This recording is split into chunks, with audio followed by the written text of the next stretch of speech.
இந்த பறவையோட பேரு ரியோ. இவன் தன்னோட குடும்பத்தோட வாழ்ந்து வந்தான். இவனுக்கு தான் பெரிய புத்திசாலிங்கிற நினைப்பு எப்பயும் இருக்கும். அதனாலேயே மற்றவங்கள ரொம்பவே குறைவா மதிப்பிட்டு அவங்கள மற்றகரமா பேசுறது, அவங்களுக்கு அறிவுரை சொல்றதுன்னு இதே ஒரு வேலையா வச்சிருப்பான். ஏய் சிட்டு, உன்கிட்ட எத்தனை வாட்டி சொல்கிறேன், இந்த மாதிரி உட்காந்து சும்மா கிறுக்கிட்டு இருக்கிறத விட்டுட்டு உருப்படியான வேலை இருந்தா பாருன்னு. எப்போ பாரு இதே மாதிரி உட்காந்து எதையோ ஒன்று கிறுக்கிட்டு இருக்க. நான் படம் வரைகிறது உனக்கு கிறுக்கிற மாதிரி தெரியுதா? நீ படம் வரைகிறது பார்க்க கிறுக்கிறது மாதிரி இல்லைனாலும் கிறுக்கி வைக்கிறதுக்கும் உன் படத்துக்கும் எந்த வித்தியாசமும் இல்லை. ஏன்னா ரெண்டுத்துக்கும் எந்த பிரயோஜனமும் இல்லை. பாப்பா போய் உருப்படியான வேலை இருந்தா அதை முதல்ல பாரு. அண்ணே, எது உருப்படுற வேலை எது உருப்படாத வேலைன்னு நீ எப்படி சொல்லுவ? நான் படம் வரைகிறனோ கிறுக்கிறனோ அதை கலையோட பண்ணும்போது நிச்சயம் அதுக்கு மதிப்பு கூடும். உன்கிட்ட பேசி யாராலையும் ஜெயிக்க முடியுமா? வாயை வளர்த்த அளவுக்கு அறிவை வளர்த்துருந்தா இந்நேரத்துக்கு நீ உருப்பிட்டுருப்ப. உன்கிட்ட பேசி என்னால் ஜெயிக்க முடியாதுப்பா. இப்படி ரியோ தன்னோட தங்கச்சியை மட்டும் இல்லை, தன்னை சுற்றி இருக்கிற யாரோட திறமையும் மதிக்கவோ அவங்களோட அறிவை பாராட்டவோ ரியோ எப்பையும் தயாராக இருந்ததில்லை. அப்பா எத்தனை வாட்டி சொல்கிறேன், இந்த செடிக்கு இந்த தண்ணியை ஊற்றாதீங்கன்னு. இதனால் செடி சீக்கிரமாக வாடி போயிடுது. அழுவி போன காய்கறிங்க உரங்கள்லாம் போட்டு வச்சிருக்க, தண்ணியை ஊற்றுங்கன்னு சொல்லி எனக்கு வாயே வலிச்சிருச்சுப்பா. டே ரியோ, கத்தாது. நான் முதல்ல அந்த தண்ணியை தான் ஊற்றினேன். அது தீந்து போனதுனால தண்ணி பற்றாக்குறையினால சாதா தண்ணியை கொஞ்சம் ஊற்றிருக்கேன். இதனால ஒன்றும் பெருசாக மாறிடாதுரா. நான் எத்தனை வருஷமா இதை பண்ணிக்கிட்டு இருக்கேன், எனக்கு தெரியாதா? நீங்கள் பண்ணுறது தான் எனக்கு தெரியுமே. எத்தனை செடி உங்களால் வாடி போச்சுன்னு. தீந்து போச்சுன்னா முன்னாடியே தயார் பண்ணி வைக்கணும்ப்பா. அதை விட்டுட்டு சும்மா சாக்க சொல்லிக்கிட்டு இருக்காதீங்க. இப்படி ரியோ தன்னோட அப்பா கிட்டையும் தன்னோட தங்கச்சி கிட்டையும் ரொம்பவே கடினமாக நடந்துக்கிறத அவங்க அம்மா பார்த்து ரியோவை கூப்பிட்டு அவனுக்கு புத்திமதி சொல்கிறாங்க. ஆனால் ரியோவோ, அம்மா நான் ஒன்றும் அவங்க கிட்ட ரொம்ப கடினமாக நடக்கலை. உண்மையை உறக்க அவங்க மூஞ்சிக்கு நேராக சொல்கிறேன். அதில் எந்த தப்பும் இல்லை. புத்திசாலிங்க தப்பை திருத்திக்க தான் முயற்சி பண்ணுவாங்க. இங்க பாரு ரியோ, மற்றவங்க குறைய கண்டுபிடிக்கிறது மட்டும் அறிவாளித்தனம் கிடையாது. அடுத்தவங்க அறிவையும் திறமையும் மதிக்கிறது தான் உண்மையான புத்திசாலித்தனம். அவங்களுக்கு உண்மையாகவே அறிவு இருந்தா நான் ஏன் அவங்கள மதிக்காமல் இருக்க போகிறேன் சொல்லுங்க? நீங்கள் எனக்கு சொல்லி புரிய வைக்கிறத விட அவங்க கிட்ட சொல்லி புரிய வைங்க. இங்க பாருப்பா, நம்ம புத்திசாலியா இருக்கிறத அடிக்கடி காமிச்சோனாக்கா நாம தான் முட்டாளா தெரிவோம். அதுவும் குடும்பத்துக்குள்ள பண்றது ரொம்பவே ஆபத்து. உங்களுக்கு எப்பவும் நான் பண்ணுறது தான் தெரியுது. அவங்க பண்ணுறது எதையும் நீங்கள் கவனிக்கிறது இல்லைன்னு நினைக்கிறேன். இப்படி பேசிட்டு ரியோ உடனே அந்த இடத்த விட்டு பறந்து போயிடுறான். என்னங்க, வேலையிலேருந்து சீக்கிரமா வந்துட்டீங்க? இன்னைக்கு நான் வேலை செஞ்சுட்டு இருந்த இடத்துக்கு என்னை பார்க்க ராமு அண்ணன் வந்திருந்தாரு. ஏன், என்னாச்சு? அவர் என்ன சொன்னாரு? எல்லாம் நம்ம பரம்பரை வீடை பத்தி தான். இங்க பாரு ராஜா, எனக்கு அந்த வீட்டை விற்கணுங்கிறது எண்ணம் இல்லை. ஆனா உனக்கு காசு கொடுத்து ரொம்ப நாள் ஆச்சு. எனக்கும் காசு திரும்ப வந்த மாதிரி தெரியல. எனக்கும் நிறைய கடன்லாம் இருக்குப்பா. அதெல்லாம் முடிச்சு விட்டுட்டு கொஞ்சம் நிம்மதியா இருக்கலாம்னு பாக்குறேன். ஒண்ணு காசை ரெடி பண்ணி கொடு, இல்லையா நீ அடமானம் வச்ச வீட்டை நான் வித்துக்கிறேன்ப்பா. அதை சொல்லிட்டு போவதான் இவ்வளவு தூரம் நேர்ல உன்னை பார்க்க வந்தேன். என்னங்க சொல்றீங்க? அதுக்கு நீங்க என்ன சொன்னீங்க? வேற என்ன சொல்லுவேன், கொஞ்சம் கால அவகாசம் கொடுங்கண்ணே. கூடிய சீக்கிரம் அந்த பணத்தை கொடுத்துட்றேன்னு சொல்லியிருக்கேன். அவரும் 1 மாசம் டைம் கொடுத்துருக்காரு. நமக்கு மட்டும் ஏன் இப்படி எல்லாம் நடக்குதோ? சரி போங்க, போய் குளிச்சுட்டு வாங்க. சாப்பாடு எடுத்து வைக்கிறேன், எல்லாரும் சேர்ந்து சாப்பிடலாம். குடும்பத்தில் இருக்க எல்லாருக்கும் இந்த விஷயம் தெரிய வந்து ரொம்பவே மனவேதனையோட அமைதியாக உட்காந்து சாப்பிட்டுட்டு இருந்தாங்க. ஆனால் அந்த நேரத்தில் ரியோவோ, வெறும் 1 மாதம்தான் அவர் நமக்கு நேரம் கொடுப்பாரா? அவரை பார்த்து நீங்கள் இன்னும் கொஞ்சம் நேரம் கேட்டிருக்கணும்ப்பா. 1 மாதத்துக்குள்ள அவ்வளோ பணத்தை நம்ம எப்படி ரெடி பண்ணுறது? நான் எவ்வளவோ பேசிட்டேன் ரியோ, ஆனா அவர் கடைசி வரைக்கும் ஒத்துக்கவே இல்லை. இந்த 1 மாசம் கெடு வாங்குறதுக்கே அவர் காலை பிடிக்காத குறையா அவ்வளோ தூரம் கெஞ்சிட்டு வந்திருக்கேன். நீங்கள் ஏன்ப்பா அவர்கிட்ட கெஞ்சணும்? அவர் நமக்கு குறைஞ்சது 3 மாதமாவது கால அவகாசம் கொடுத்துருக்கணும்ல.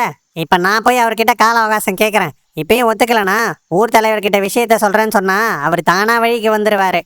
இல்லை ரியோ, நீ அந்த மாதிரி எதுவும் செஞ்சிடாத. அவரும் ஊர் தலைவரும் ரொம்ப நெருக்கமானவங்க. நீ ஊர் தலைவர்கிட்ட என்னதான் சொன்னாலும் அங்கே எதுவும் வேலைக்காகாது. வேலை கேட்காதுன்னு அப்படியே சும்மா உட்காந்துட்டு இருக்க முடியுமா? நான் போய் என்ன ஏதுன்னு பார்க்குறேன்.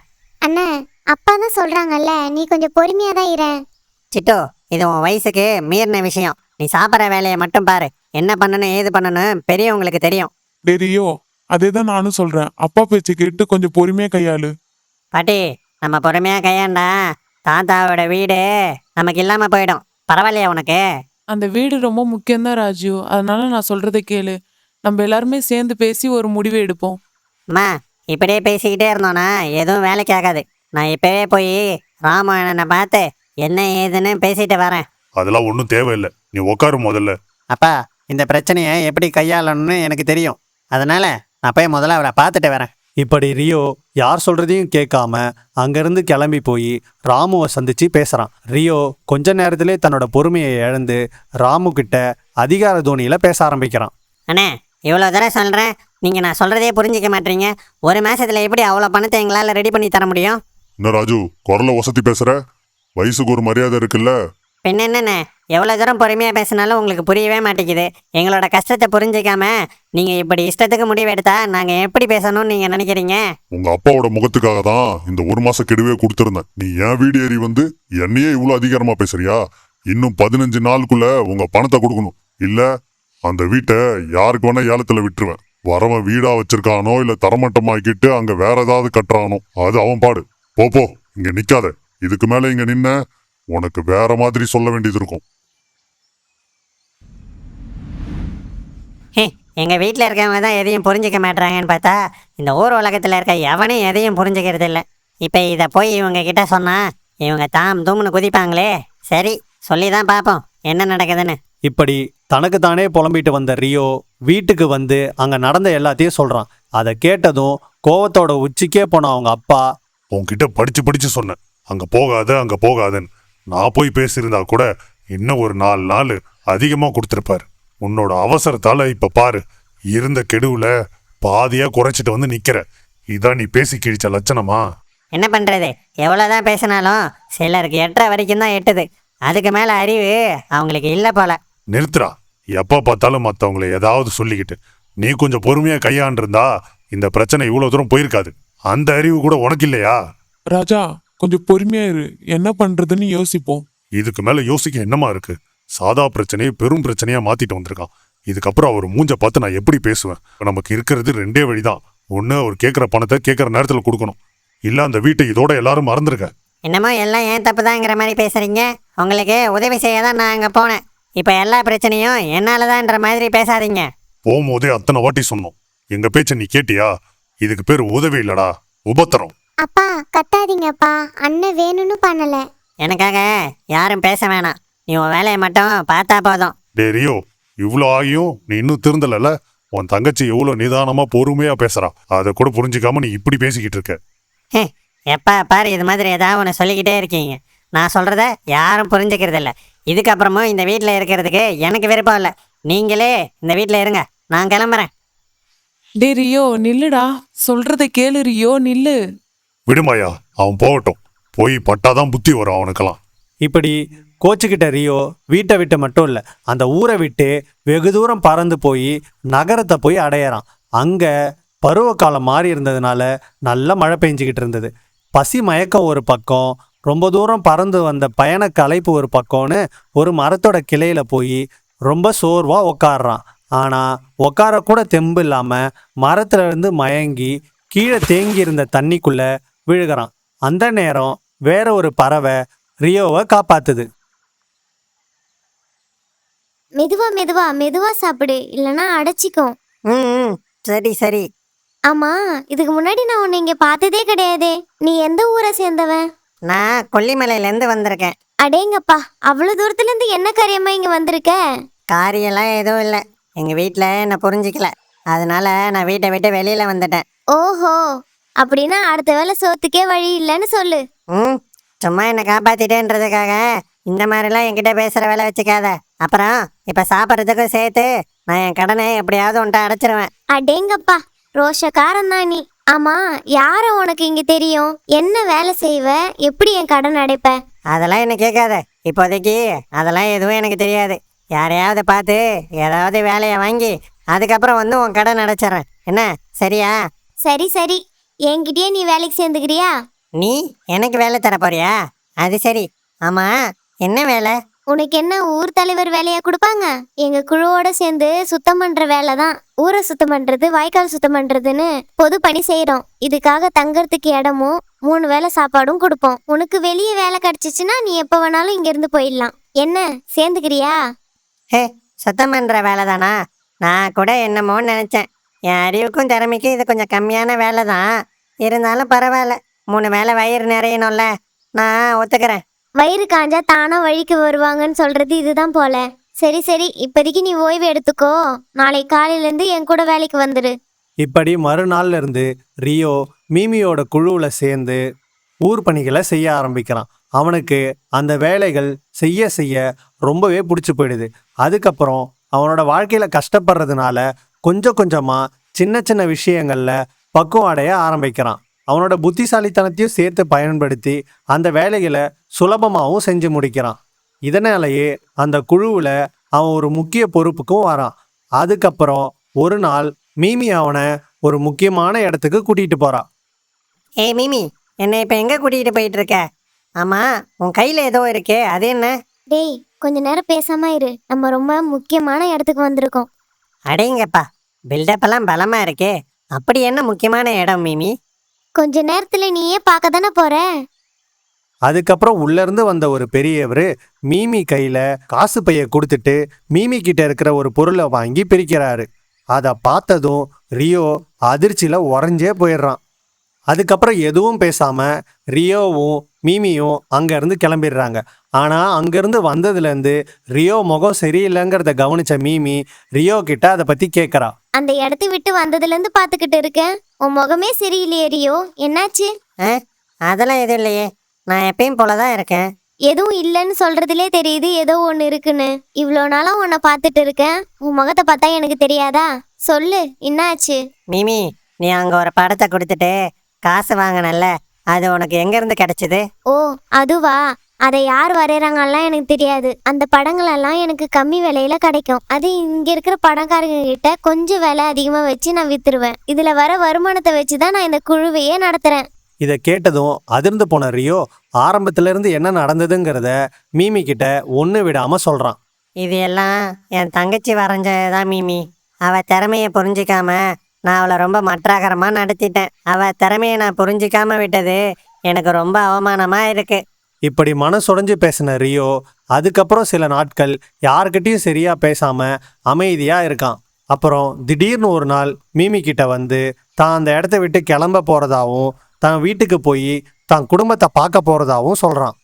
இன்னும் ஒரு நாள் தான் மீமி இருக்கு, அதுக்கப்புறம் அந்த வீட்டை எல்லாரும் இடிச்சிருவாங்க. நான் போய் அந்த வீட்டையும் என் குடும்பத்தையும் பார்க்கணுன்னு ஆசையாக இருக்கு மீமி. நான் இங்கேருந்து கிளம்ப வேண்டிய நேரம் வந்துடுச்சின்னு நினைக்கிறேன். எனக்கு புரியுது ரியோ, நீ பத்திரமா போயிட்டு வா. உனக்கு எப்பெல்லாம் நேரம் கிடைக்குதோ அப்பெல்லாம் எங்களை வந்து பார்த்துட்டு போ. என்ன? நிச்சயமாக வருவேன் மீமி. அங்க பகல்லே கிளம்புன ரியோ கொஞ்சம் கூட ஓய்வு எடுக்காம இரவு நேரத்துக்குள்ள அவனோட ஊருக்கு வந்து சேர்றான். நேரா வீட்டுக்கு போகாம அவங்களோட பூர்வீக வீட்டை பார்க்கறதுக்காக போறான். இன்னும் ஒரு நாளில் இந்த வீடே இருக்காது. நான் புரிஞ்சு நடந்துக்காதனால தான் இந்த வீடு இவ்வளோ சீக்கிரம் எங்கள் கையை விட்டு போக போகுதுன்னு நினைக்கும் போது எனக்கு ரொம்பவே கவலையாக இருக்குது. ஒரு வழியா நீ உண்மையை புரிஞ்சுக்கிட்டேன்னு நினைக்கிறேன். சிட்டோ, நீ இங்கே என்ன பண்ணுற? நீ நம்ம வீட்டை தாண்டி பறந்து போறத பார்த்தேன், அதனால தான் உன் பின்னாடியே வந்தேன். இவ்வளோ நாள் எங்கே போயிருந்த, என்ன பண்ணிட்டு இருந்த? அதெல்லாம் நான் அப்புறமேட்டா சொல்கிறேன் சிட்டு. தயவு செஞ்சு என்னை நீ மன்னிச்சிரு. இது வரைக்கும் உன்னை நான் நிறைய தடவை அவமானப்படுத்தியிருக்கேன். ஆனால் எனக்கு இப்போ தான் எல்லாமே புரிய வருது. உன் திறமையை மதிக்காதது என்னோட தப்பு தான். என்னை தயவு செஞ்சு மன்னிச்சிடு சிட்டு. பரவாயில்லண்ணா, நான் அதை பெருசாக எடுத்துக்கல. நீ வா, நம்ம வீட்டுக்கு போவோம். நீ இல்லாம அப்பா அம்மா சரியா சாப்பிட்றது கூட இல்லைண்ணா. எப்போ பாரு உன் நினைப்பாவே இருக்காங்க. நீ வா, நம்ம போகலாம். இல்லை சிட்டு, எனக்கு நம்ம வீட்டுக்கு வர்றதுக்கு ஒரு மாதிரி இருக்குது. நான் இங்கேவே இருந்துடுறேன். இன்னைக்கு ஒரு நாள் தான் நம்மளால் இங்கே இருக்க முடியும்ல. சரி, அப்போ நானும் இங்கே உன் கூடவே இருக்கேன். இல்லை சிட்டு, உன்னை வீட்டில் தேடுவாங்க. நீ வீட்டுக்கு போ. நான் நாளைக்கு காலையிலே வந்துடுறேன். உன்னை தனியாக விட முடியாது. நான் வீட்டுக்கு போய் படம் வரைகிற பொருட்களை எல்லாத்தையும் எடுத்துகிட்டு வரேன். அதுக்கப்புறம் நம்ம இங்கே இருக்கலாம். படம் வரைகிறத பற்றி பேசினதும் சட்டுன்னு ரியோவுக்கு ஒரு யோசனை வருது. அதை பற்றி சிட்டு கிட்ட சொல்கிறான். சிட்டு, எனக்கு ஒரு யோசனை. நான் சொல்கிறத கவனமாக கேளு.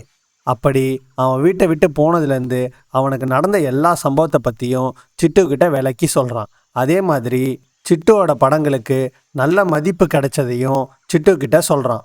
சிட்டு, இன்னும் எதுவும் கெட்டு போல. இந்த வீட்டை காப்பாற்றுறதுக்கு எனக்கு ஒரு யோசனை இருக்குது. அதுக்கு எனக்கு உன்னோட உதவியும் நம்ம அப்பாவோட உதவியும் தேவைப்படுது. நான் இப்போவே கிளம்பிட்டு காலையில் வந்துடுறேன். அதுக்குள்ளே நீ வரைஞ்சி வச்சிருக்க எல்லா படங்களையும் ஒன்றா எடுத்துட்டு இங்கே வந்துடு என்ன. அண்ணா இந்த நேரத்துல எங்க போறீங்க? எங்க போறதா இருந்தாலும் நாளைக்கு காலையில போலாம்ல. இல்லை இல்லை சிட்டு, நமக்கு நேரம் ரொம்ப கம்மியாக இருக்கு. நான் இப்பவே கிளம்புறேன், காலையில் திரும்பி வந்துடுறேன் என்ன. ம் சரிண்ணா. அப்படி கிளம்புன ரியோ விடியறதுக்குள்ள மீமி இருக்கிற இடத்த போய் சேர்றான். அங்க போய் மீமி கிட்ட தன்னோட யோசனைகளை விளக்கி சொல்லி, மிமி, உனக்கு தெரிஞ்ச செல்வந்தர்கள் எல்லாரையும் நாளைக்கு நீ அந்த இடத்துக்கு கூட்டிகிட்டு வரியா? என் தங்கச்சியோட படங்களை மொத்தமாக அங்கேருந்து எல்லாரும் வாங்கிக்கிட்டாங்கன்னா நமக்கு நல்ல பணம் கிடைக்கும். அதை வச்சு எப்படியாவது எங்கள் வீட்டை நாங்கள் மீட்டுக்குவோம். தயவு செஞ்சு இந்த உதவியை மட்டும் நீ எனக்கு செய்றியா? கண்டிப்பா ரியோ, என்னால இந்த உதவி செய்ய முடியறது ரொம்ப சந்தோஷம்தான். அங்க எல்லாரையும் கூட்டிட்டு வர வேண்டியது என்னுடைய பொறுப்பு. நீ போய் மற்ற வேலைகளை பாரு. திரும்ப அங்கிருந்து கிளம்புன ரியோ வீட்டுக்கு வந்து தான் அப்பாவை கூப்பிட்டுக்கிட்டு ராமுவை பார்க்க போறான். ராமு கிட்ட ரியோவும் அவங்க அப்பாவும் பேசி அவரை ஒரு 5 நாள் கெடுவுக்கு சம்மதிக்க வைக்கிறாங்க. என்னை மன்னிச்சிடுங்க ராமன்னு, அன்னைக்கு நான் அந்த மாதிரி பேசினது மிகப்பெரிய தப்பு தான். பரவாயில்ல ரியோ, நீ இன்னும் சின்ன பையன் தானே. இதுக்கப்புறமாவது வாழ்க்கையில புரிஞ்சு நடந்துக்கோ. எப்படி இருந்தாலும் நீ நான் தூக்கி வளர்த்த பையன் தானே. போங்க, போய் ஆக வேண்டிய காரியங்களை பாருங்க. ரியோவோட திட்டப்படி அந்த வீடு முழுக்க தான் தங்கச்சி வரைஞ்ச படங்களை வச்சு அங்கே வந்த செல்வந்தர்கள்கிட்ட விற்று அந்த வீட்டை காப்பாற்றுற அளவுக்கு தேவைப்படுற பணங்களை சம்பாதிக்கிறாங்க. சொன்ன மாதிரியே 5 நாளுக்குள்ள காசை எடுத்துட்டு போய் ராமண்ணன்ட்ட கொடுத்து வீட்டை மீட்டெடுக்கிறாங்க. இப்படி தனித்தனியாக எல்லாரும் அவங்கவுங்களோட அறிவையும் திறமையும் பயன்படுத்தி ஒன்றா சேர்ந்து அந்த வீட்டை காப்பாற்றுறாங்க. அண்ணா பாத்தியா, என் படத்துக்கு பிரயோஜனமே இல்லைன்னு சொன்னேன்ல. இப்ப பாரு, கடைசியில என் படம் தான் நம்ம குடும்பத்தோட வீட்டை காப்பாத்துச்சு. சரியா சொன்ன சிட்டு, நீ அன்னைக்கே எவ்வளோ சொன்ன, அதை நான் தான் புரிஞ்சிக்காம விட்டுட்டேன். ஆனால் இப்போ புரிஞ்சுக்கிட்டு அதை நல்லபடியாக விற்று கொடுத்து நம்ம வீட்டை காப்பாற்றினல்ல. எப்படி? நீ பொறுமையா செயல்பட்டதை நினைச்சு எனக்கு ரொம்ப சந்தோஷமா இருக்கு ரியோ. நான் அன்னைக்கே சொன்ன மாதிரி மத்தவங்க அறிவை மதிக்கிறது தான் மிகப்பெரிய அறிவுங்கிறத புரிஞ்சிருப்பேன்னு நினைக்கிறேன் ரியோ. நான் புரிஞ்சுக்கிட்டேன். அதே மாதிரி நீங்கள் எல்லாரும் என்னோட புத்திசாலித்தனத்தை புரிஞ்சுக்கிட்டீங்கன்னு நினைக்கிறேன். கற்றதனால் ஆய பயனென்கொல் வாலறிவன் நற்றால் தொழார் எனின். இந்த திருக்குறள்ல வர மாதிரி மற்றவங்க கிட்ட இருக்கிற அறிவை நாம போற்றாம பாராட்டாம இருக்கிறது ஒரு நல்ல அறிவாளி செய்யற விஷயமே கிடையாது. இந்த கதையில பாத்தீங்கல்ல, அந்த மாதிரி.